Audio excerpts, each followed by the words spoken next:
এরে আমার আম্মা, এরে আমার আব্বা, আমি যখন দুনিয়ার জমিন থেকে বিদায় হয়ে যাব, আমার নবীকে তোমরা ডাক দিবা না, কারণ আমি যদি রাত্রের বেলা মারা যাই আর নবী যদি রাত্রের বেলা আমাকে দেখার জন্য আসে, আর ওই দিক দিয়ে যদি আল্লাহর নবীকে কাফের বেঈমানেরা আক্রমণ করে, তাহলে আমি তলহা আল্লাহর দরবারে কি জবাব দিব? আল্লাহু আকবার। আরে এমন আশেক আছে না নাই? আল্লাহর নবীর ছোট্ট সাহাবী আল্লাহর নবীর কাছে গিয়ে বলে,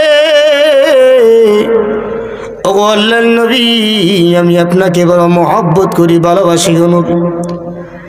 আল্লাহর নবী বলেন, রে সাহাবী, তুমি আমারে কি পরিমাণে মহব্বত করো? আল্লাহু আকবার। আল্লাহর নবী বলেন, রে সাহাবী, তুমি আমারে কি পরিমাণে মহব্বত করো? ছোট্ট সাহাবী বলে, ও গো নবীজি, মুরনি বিমা আহবাবতা ফালা আসিলাকা আমরা।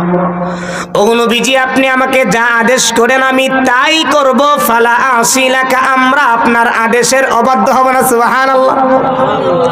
এই যুবক ভাই, তুমি যে বলছো হুজুরকে মহব্বত করো, আলেমকে মহব্বত করো, মহব্বতের দাবি হলো আলেম যদি কোনো কথা বলে করবা, নিষেধ করলে মানবা।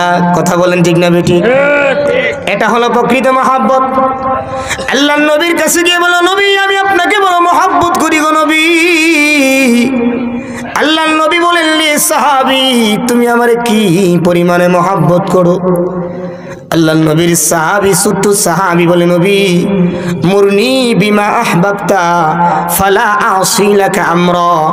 নবী, আমাকে যা আদেশ করেন আমি তাই করব, তার বাহিরে আমি যাব না। সুবহানাল্লাহ। আল্লাহর নবী একটু মজা করে বললেন, ইযহাব, তুমি যাও, ফাকতুল্লাহ বাকা, ওই যে তোমার আব্বা দাঁড়িয়েছে, তোমার আব্বার মাথাটা কাইটা আমার সামনে হাজির করে দাও। সুবহানাল্লাহ।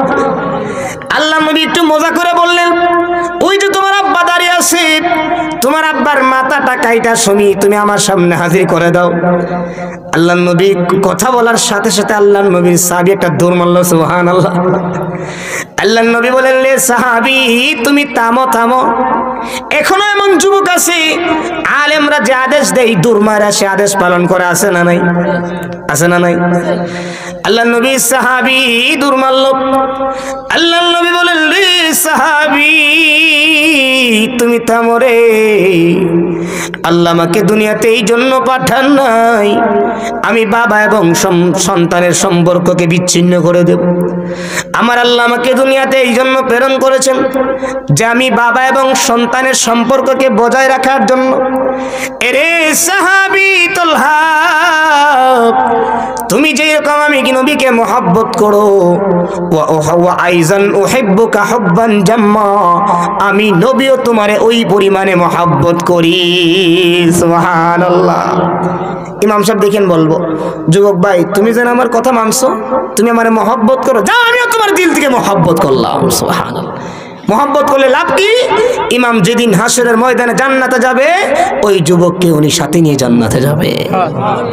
আল্লাহ আলিমদেরকে মানার আমাদেরকে তৌফিক দান করুন। আল্লাহর নবীর সাহাবী আর আল্লাহর নবীর কাছে আসে না। আল্লাহর নবী সাহাবীদেরকে বলে, রে আমার সাহাবীরা, আমার সাহাবী তলহাকে আমি কিছুদিন যাবত আমার দরবারে কেন আসে না? আল্লাহর নবীর সাহাবী বলে, ফামারিদা তলহা বাদা যালিক, কিছুদিন পরে আল্লাহর নবীর সাহাবী তলহা অসুস্থ হয়ে গেল। আল্লাহর নবীর সাহাবী তলহা যখন অসুস্থ হয়ে গেল, আল্লাহর নবীর সাহাবীরা আল্লাহ নবী বিশ্ব নবীর কাছে গিয়ে বলে, ও নবীজি, আপনার সাহাবী বড় অসুস্থ নবী। আল্লাহর নবী এই সংবাদটা শোনার পরে দৌড়াইয়া সাহাবীর বাড়িতে চলে গেল। হাদিস বর্ণনাকারী সাহাবী হুসাইন রাদিয়াল্লাহু আনহু বলেন, ওই দিন প্রচন্ড ঠান্ডা ছিল, প্রচন্ড শীত ছিল এবং প্রচন্ড কুয়াশা ছিল। এই তিনটা জিনিসকে উপেক্ষা করে আল্লাহর নবীর সাহাবীর বাড়িতে চলে গেল। আজকে দেখা যায় চেয়ারম্যান হলে, মেম্বার হলে, এমপি হলে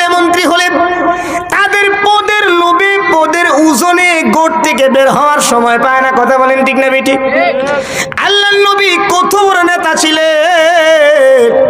আল্লাহর নবী ছোট্ট সাহাবী অসুস্থ, এই সংবাদ পাইয়া আল্লাহর নবীর সাহাবী বাড়িতে গিয়ে দৌড় মারল।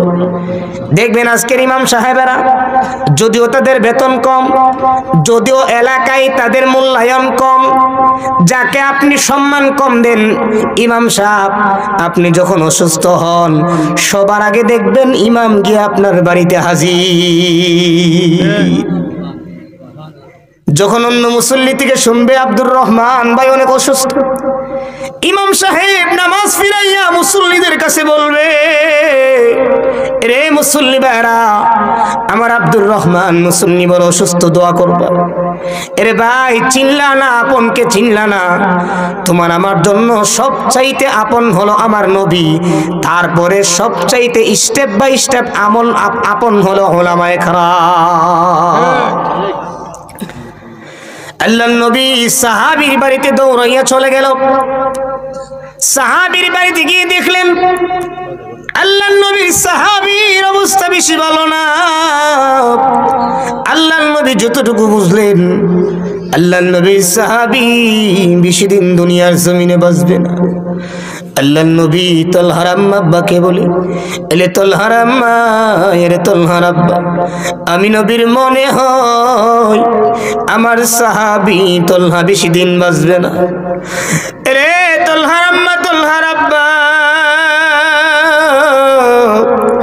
আমার সাহাবী যদি মারা যায় তাহলে আমি নবীকে তোমরা সংবাদ দিবা, আমি তার কাফন দাফন করব, ওয়াসাল্লি আলাইহি, আমি নবী তার জানাজার নামাজ পড়াবো। আল্লাহর নবী এই কথা বলার সাথে সাথে চলে গেলেন। তলহার আম্মা আব্বাকে বলে, এরে আমার আম্মা, এরে আমার আব্বা, আমার নবী কি বলে গিয়েছে? তলহার আম্মা আব্বা বলে, রে তলহা, তোমার নবী বলে গিয়েছে তুমি বেশি দিন দুনিয়ার জমিনে বাঁচবা না। রে তলহা, তোমার নবী বলে গিয়েছে রে, তুমি যদি মারা যাও তাহলে তোমার নবীকে সংবাদ দেওয়ার জন্য নবী তোমার কাফন দাফন করবে এবং নবী তোমার জানাজার নামাজ পড়াবে। রে যুবক ভাই, মনোযোগ দিয়ে শুনেন, সেও তো আপনার মতো একটা যুবক ছিল, ছোট্ট বাচ্চা। ওই সাহাবী তার আম্মা আব্বাকে বলে, এরে আমার আম্মা, এরে আমার আব্বা, আমি যখন দুনিয়ার জমিন থেকে বিদায় হয়ে যাব আমার নবীকে তোমরা ডাক দিবা না, কারণ আমি যদি রাত্রের বেলা মারা যাই আর নবী যদি রাত্রের বেলা আমাকে দেখার জন্য আসে, আর ওই দিক দিয়ে যদি আল্লাহর নবীকে কাফের বেঈমানেরা আক্রমণ করে, তাহলে আমি তলহা আল্লাহর দরবারে কি জবাব দিব? আল্লাহু আকবার। এরে যুবক ভাই, তুমি লম্বা চুল রাখো, তুমি গুনাহের কাজ করো, নামাজ ছাড়ো, নবীর সুন্নাত আদায় করো না, তোমার দিলের ভিতরে কি নবীর সাহাবীদের মহব্বত ঢুকে না? তোমার কি মনে হয় না তুমি একদিন কবরে যাইবা? কি জবাব দিবা কিয়ামতের কঠিন ময়দানে? নবীর সামনে গিয়ে যখন দাঁড়াইবা, নবীকে যখন বলবা, নবী আমি আপনার আশিক ছিলাম, নবী বলবো তোমার চুলের ঠিক নাই, তুমি আমার সুন্নাত আদায় করো নাই, তুমি কেমন নবীর আশিক? এরে যুবক ভাই, তুমি তোমার প্রেমিকাকে রাজি করার জন্য, স্ত্রীকে রাজি করার জন্য, বন্ধুকে রাজি করার জন্য নবীর সুন্নাত ছাড়ো, একবারও খেয়াল করলা না যে সব কাজের মধ্যে কাজে লাগবে ওই মানুষটার সুন্নাত তুমি পালন করলা না, মানে তোমার দুনিয়াও বরবাদ, আখিরাতও বরবাদ। আল্লাহর নবীর সাহাবী তার আম্মা আব্বাকে বলে, এরে আমার আম্মা, এরে আমার আব্বা, আমি ওসিয়ত করে গেলাম আমি যদি মারা যাই আমার নবীকে তোমরা সংবাদ দিবা না, কারণ আমি যদি রাত্রের বেলা মারা যাই আর নবী যদি রাত্রের বেলা আমাকে দেখার জন্য আসে, আর এই দিক দিয়ে যদি আল্লাহর নবীকে কোনো কাফের বেঈমান আক্রমণ করে, তাহলে আমি আশিকে রাসূল হিসাবে আল্লাহর নবীর সামনে দাঁড়াতে পারবো না। এই জন্য আমি ওসিয়ত করে গেলাম, আমি মারা গেলে আমাকে এমনিতেই দাফন করে দিবা। আল্লাহর নবীর সাহাবী দুনিয়ার জমিন থেকে বিদায় হয়ে গেল। আল্লাহ সাহাবী রে, এই অবস্থায় কাফন দাফন দেওয়া হয়ে গেল। ফাউখবিরান নবিয়্যু সাল্লাল্লাহু আলাইহি ওয়াসাল্লাম ইযা আসবাহা, সকালবেলা আল্লাহর নবী সংবাদ পাইল আল্লাহর নবীর সাহাবী তালহা দুনিয়ার জমিনে নাই। আল্লাহর নবী বললেন, সাহাবীরা, আমি বলেছিলাম না আমার সাহাবী তালহা যদি মারা যায় তাহলে আমি নবীকে তোমরা সংবাদ দিবা, আমি নবী তার কাফন দাফন করব। সাহাবীরা বলে, নবীজি আপনার সাহাবী আম্মা আব্বা এই কথা বলার পরে আপনার প্রতি কেমন প্রেম আর মহব্বত তালহার ছিল।